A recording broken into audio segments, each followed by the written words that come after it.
There's this strange phenomenon in Silicon Valley where many of the people who've been successful entrepreneurs seem to be suffering from a mild form of Asperger's or something like that. They seem to be socially a little bit maladapted in one way or another.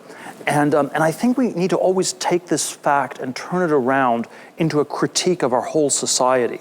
We need to ask the question, why is anybody who's normal, anybody who's not suffering from Asperger's at a disadvantage, where your original ideas, your interesting thoughts, you'll be talked out of exploring them before they're even fully formed, because you will pick up on all these social cues from people around you, and it'll be, oh, that's a little bit too strange, that's too weird, no, you probably shouldn't do that, probably just safest to go back and open that restaurant like everybody else. And I think this is something that's very deep in human nature.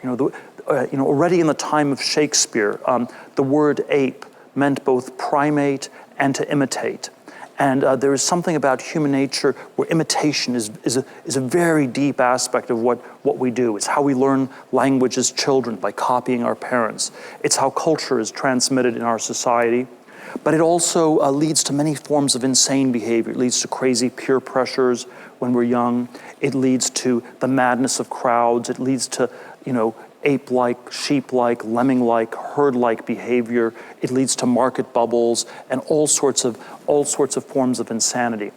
I've often thought that that the anti-Asperger group, if you say, what are people who are the anti-Aspergers, I often think those are like business school students, where these are people who are super extroverted, they're socially very well adapted, they have very few convictions typically, so they're a little bit low on the conviction side.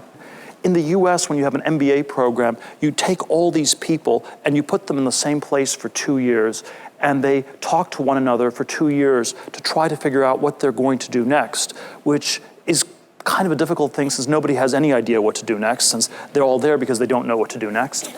And then they've done these studies at Harvard Business School where they found that the largest cohort from every class does the precisely wrong thing. It's like they're all trying to catch the last wave.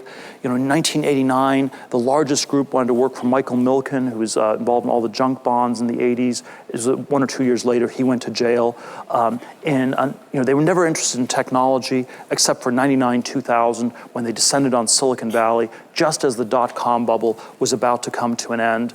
And so it's sort of the systematic bias to do all the precisely wrong things. And it's easy to make fun of business school students. I think we have to realize that we're all subject to these pressures to a tremendous degree.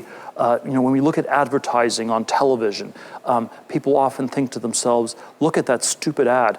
Who are the dumb people who fall for that? And the very disturbing truth is that it is all of us. We're all incredibly prone to these kinds of things. We're incredibly subject to this.